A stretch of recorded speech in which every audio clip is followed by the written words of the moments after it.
And to my youngest daughter, Rebecca, I leave the wine cellar and all its contents." The lawyer's words hung in the air of my parents' study as my older siblings, Amanda and Peter, exchanged smirks. They'd already divided up the real prizes: the mansion, the investment accounts, the vacation homes, and Dad's successful import business.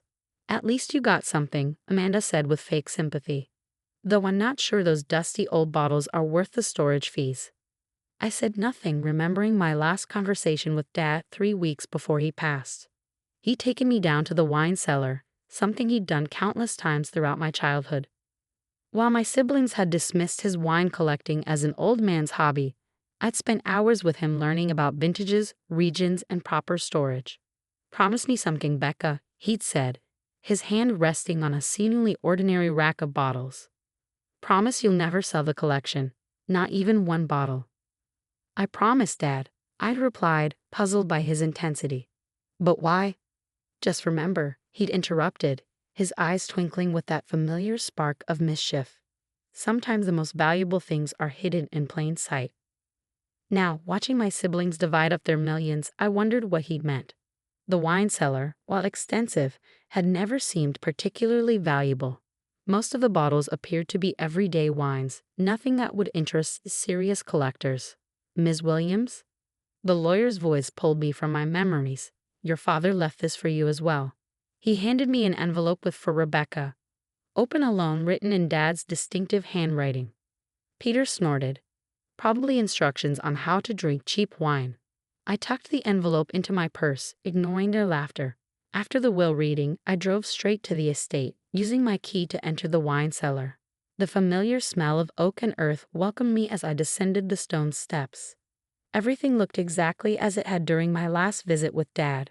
Rows of bottles lined the walls, their labels dusty but legible. Nothing seemed remarkable or particularly valuable. Sitting on a wooden stool by Dad's old tasting table, I opened his letter. "My dearest Becca, if you're reading this, then you've inherited what appears to be a modest wine cellar. Your siblings, like most people, see only what's on the surface. But you've always looked deeper, understood that true value isn't always obvious. Remember all those hours we spent discussing wine? The stories I told about each bottle? There was more to those lessons than just wine appreciation. Look at the third rack from the left, fifth row up. Find the 1982 Bordeaux with the slightly torn label. Pull it forward, but don't drop it. All my love, Dad." My heart pounding, I followed his instructions. The bottle moved strangely, like a lever, and suddenly there was a soft click. The entire rack swung outward, revealing a hidden door with a keypad. My hands trembling, I entered the date Dad had always said was the most important in wine history, the day Prohibition ended. The door opened silently, revealing a chamber I'd never known existed. Inside, illuminated by soft lighting, was a collection that made me gasp. Hundreds of bottles, each one a legendary vintage. First growth Bordeaux from the 1800s, Pre-Phylloxera Burgundies, wines that I'd only read about in Dad's old books. A leather-bound ledger sat on a climate-controlled desk. Opening it, I found meticulous records of each bottle's provenance, complete with authentication certificates and purchase records. The total value made me dizzy, over $40 million at current market prices. But there was more. A second ledger detailed Dad's real business, not just importing wine, but authenticating and trading rare vintages for an exclusive network of collectors. The wine cellar above had been a clever cover, making the estate appear unremarkable to potential thieves. A letter lay beside the ledgers. "Becca, now you understand why I made you promise not to sell. This collection represents 40 years of carefully built relationships with the world's most serious wine collectors. They trust our family because we've always operated with discretion and expertise. Your siblings see wine as just expensive grape juice. You understand it's about history, culture, and connections. That's why you're reading this letter instead of them. The collection is well documented and fully insured. My attorney, Mr. Phillips, has all the necessary paperwork. He's been handling the legal aspects for decades and will help you understand everything. But first, you need to prepare. Amanda and Peter won't stop at trying to claim the cellar once they realize what they've missed. They'll try everything to gain control. Don't let them. You're ready for this, Becca. You understand what makes wine truly valuable, not just its price, but its story, its history, the connections it creates between people and cultures. All my love, Dad P has checked the small black book in the corner. You'll find tomorrow's appointment particularly interesting. The book contained details of a meeting scheduled for tomorrow morning with the curator of rare wines for the royal family interested in acquiring several pre-war Burgundies. The bottles in question sat in a special case nearby, their combined value enough to buy a small island. As I stood in that hidden room, surrounded by liquid history worth millions, I heard Amanda's words echo. At least you got something. I smiled, thinking of all the exclusive tastings Dad had hosted in the modest cellar above, quietly maintaining relationships with the world's most influential collectors, while others underestimated him. Tomorrow would be interesting indeed. Looking back at Dad's letter, I noticed a line I missed before. P.P.S. The security cameras have already caught Peter trying to inventory the cellar tonight. The footage might be useful later. I checked the sophisticated security system's feed. Sure enough, there was Peter sneaking around with a wine pricing app, probably looking for anything valuable enough to challenge the will over. That's when I truly understood. Dad hadn't just left me a wine collection. He'd left me everything I needed to protect it. The cellar bell chimed. Someone had entered. Through the security monitor, I saw Amanda wandering the outer cellar, probably looking for expensive labels she could claim had sentimental value. Let her look, I thought. The real treasures were safe behind stone and steel, waiting for someone who understood their true worth. Just like Dad had waited for someone who understood his. The next morning, I arrived at the cellar early to prepare for the royal family's curator meeting. Amanda's Mercedes was already parked outside, and I could see Peter's Range Rover turning into the driveway. Perfect timing.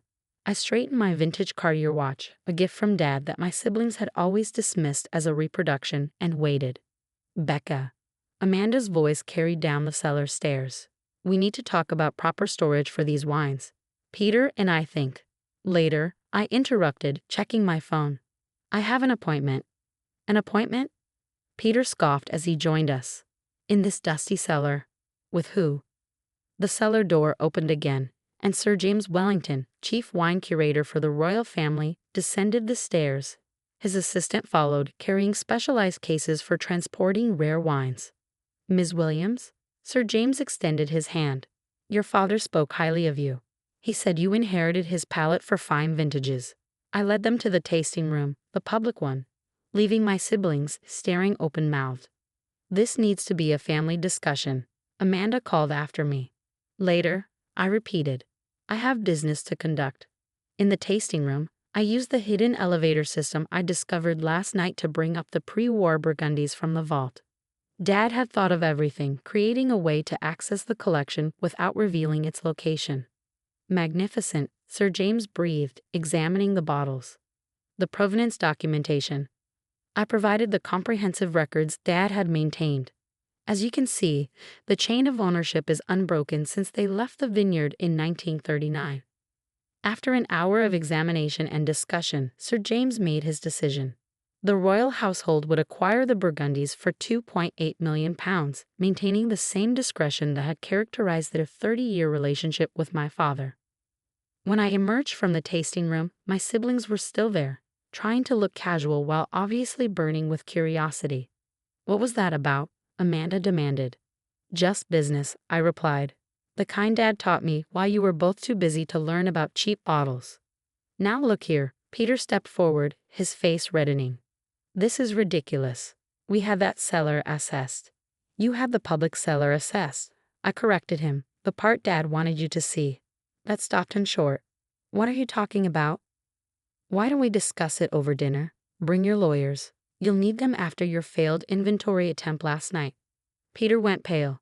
Amanda's perfectly maintained facade cracked. You're bluffing, she whispered. I pulled out my phone and played the security footage. Dad believed in good security. He also believed in keeping evidence. They left quickly after that, already on their phones with their lawyers, but I knew this was just the beginning. Over the next few weeks, I discovered the true scope of Dad's wine empire. The cellar was just one node in a network of relationships he'd built across the global wine trade. His reputation for authenticity and discretion had made him the go-to dealer for legitimate collectors worldwide. The public cellar served multiple purposes: a cover for the real collection, a way to spot potential clients, and most importantly, a test of character. How people treated what they thought was a modest wine cellar revealed everything about how they handled truly valuable vintages. My siblings, predictably, launched a legal challenge to the will. They claimed Dad hadn't been of sound mind, that I had manipulated him, that the cellar's true value had been concealed from him. But Dad had prepared for that too. Mr. Phillips, his lawyer, presented years of documentation showing his careful evaluation of all his children. Notes about Peter's attempts to sell off worthless wines for quick cash. Records of Amanda's complaints about the embarrassing cellar and her refusal to learn about wine, and detailed observations of my own growing understanding of both wine and people. Your father, Mr. Phillips told me after we won the court case, was playing a very long game. He needed someone who understood that true value isn't always obvious in wine or in people. The victory was comprehensive. Amanda and Peter were forced to pay damages for the attempted inventory theft and sign agreements preventing them from interfering with the business.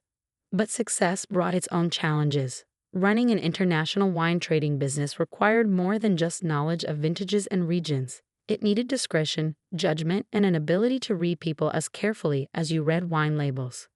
Gradually, I built my own reputation while maintaining Dad's high standards.